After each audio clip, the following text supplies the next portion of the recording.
کریں اور اپنے آپ کو سرخرو بنے اور آپ اس کے اوپر جو ہے اترائیں، یہ آپ کا حماقت ہے، آپ کا احمقانہ انداز ہے، آپ کی تہذیب ہے یہ. آپ مسلمان ضرور ہو گئے ہیں مگر آپ کی فطرت وسیع کی وسیع گندی ہے. آپ اوپر سے صاف ہو گئے ہیں مگر آپ کی اندر وہی گندگی بھری ہوئی ہے. اور یہ اندر کی گندگی تبھی صاف ہوگی جب آپ کو دین کے پانی میں صدیوں ڈبویا جائے، کیونکہ صدیوں آپ لوگ نے غلامی کی ہے پنڈتوں کی، ٹھاکروں کی، تو فطرت کہیں نہیں جائے گی. وہ نفرت آپ نے جو آپ کے اندر ہے اس زمانے کی، وہ ابھی تک چل رہی ہے. اور اسی کیا کہتے ہیں نفرت کے اوپر آپ جو ہے مسلمانوں کو چلانا چاہتے ہیں. انصاریوں نے بہت قربانی کی ہے دین کو پھیلانے کے لیے ہندوستان میں. جو سید بزرگان دین جو عرب سے ادھر آئے، ان کے متاثر ہو کے بنکر لوگوں نے اسلام قبول کیا، اسلام سیکھا، پھر وہ تبلیغ پہ نکلے، اپنے گاؤں گئے، اپنے قصبے گئے، الگ علاقوں میں گئے، انہوں نے دین کی تبلیغ کی، لوگوں کو انفلوئنس کیا، پھر ان کو اسلام قبول کروایا. تو ایک بہت بڑا کام کیا انصاریوں نے ہندوستان کے اندر. اگر یہ کہا جائے کہ ہندوستان میں اسلام پھیلانے کا جو کردار ہے وہ بزرگان دین کے بعد سب سے زیادہ انصاریوں نے اور انہوں نے انہی لوگوں نے کیا ہے، کسی اور نے نہیں. انہی کی محنت رہی ہے. مگر اس کا مطلب یہ نہیں ہے کہ آپ جو ہے دماغ آپ کا خراب ہو جائے اور آپ سیدوں کو گالی دینا شروع کر دیں، آپ بزرگان دین کو گالی دینا شروع کر دیں، آپ حضرت بی بی فاطمہ پہ کیے گئے الزام لگائیں، حضرت امام حسن امام حسین پہ الزام لگائیں، حضرت علی کرم اللہ وجہہ کمتر کہیں. تو یہ ساری چیز آپ کو بتاتی کہ آپ بد ایمان ہیں، بد تہذیب ہیں، بد کردار ہیں، آپ موقع پرست ہیں، ابن الوقت ہیں، اور اسلام کے دسترخوان پہ ایک منافقت کی زندگی جینے والے ہیں. تو اس بے حیائی اور بےغیرتی سے الگ ہوئیے اور مسلمانوں کو جوڑنے کی کوشش کریے. یہ مت سمجھیے کہ آپ جو پلاننگ کر رہے ہیں وہی اول پلاننگ ہے، وہی آخر پلاننگ ہے. پلاننگ چاہے آپ جتنا بھی کر لیں، آخر پلاننگ جو ہوگی وہ اللہ ہی کی ہوگی.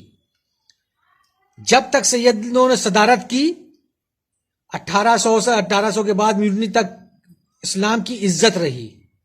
اور جب سے آپ جیسے دلال قسم کے مسلمان مسجدوں میں آ گئے، تب سے اسلام کے خلاف نفرت پھیلنا شروع ہو گئی. کیونکہ آپ کا کردار وہی رہا جو پہلے کا تھا، سدھار نہیں لائے آپ وہی نفرت پھیلاتے رہے مسجد میں بیٹھ کر کے.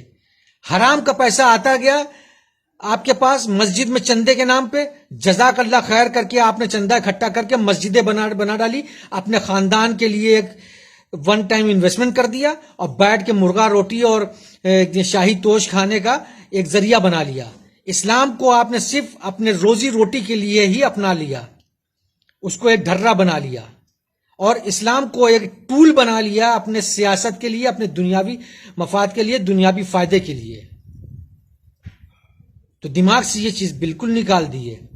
یہ آپ لوگ جو ہمیشہ ہر الیکشن سے پہلے شروع ہو جاتے ہیں گالیاں بکنا حضرت بی فاطمہ کو، امام حسن حسین کو، حضرت سیدوں کو، بزرگان دین کو، وہ الاپ سے آپ کو کچھ حاصل نہیں ہونے والا ہے.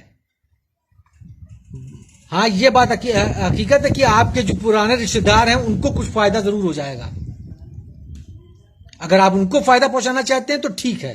اگر آپ کو یہ ملال ہے کہ مسلمان ہونے کے بعد آپ کو SC/ST کوٹے والا سارے فائدے ملنا بند ہو گئے تو آپ پھر سے واپس جا سکتے ہیں. آپ کو اسلام نے روکا نہیں ہے. اسلام اللہ نے پھیلایا ہے اور اللہ نے اسلام کو پھیلانے کے لیے اپنا طریقہ اپنایا اور جس سے چاہا اس سے کام لیا اور جس سے چاہے گا اس سے وہ کام لے گا.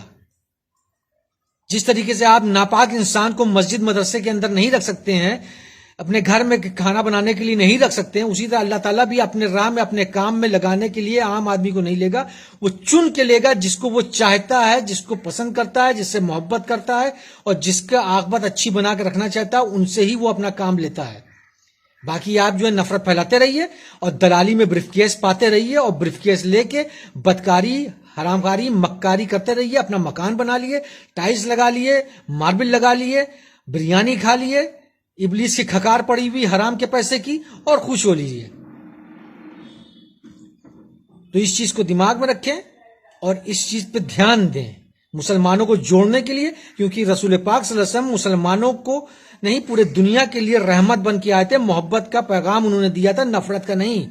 اور آپ کی ساری سیاست نفرت پہ بنیاد رکھتی ہے، بہوجن سماج پارٹی کی لائف لائن پہ چل رہی ہے کہ پنڈت ٹھاکر اور چمار مارو جوتا سب کے سار، یہی سلوگن جو انہوں نے بنایا تھا اسی سلوگن پہ آپ چل رہے ہیں۔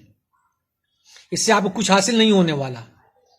جو بھی غیرت مند مسلمان ہے وہ جانتا ہے کہ اللہ تعالیٰ کے نزدیک وہی ہے جس کے پاس تقوی ہے، اور چاہے بھلے کچھ بھی ہو، کسی بھی اولاد فاطمہ ہو یا کوئی بھی ہو، اس کی بخشش نہیں ہے۔ تو اس چیز کو دماغ سے نکال دیجیے۔ شکریہ۔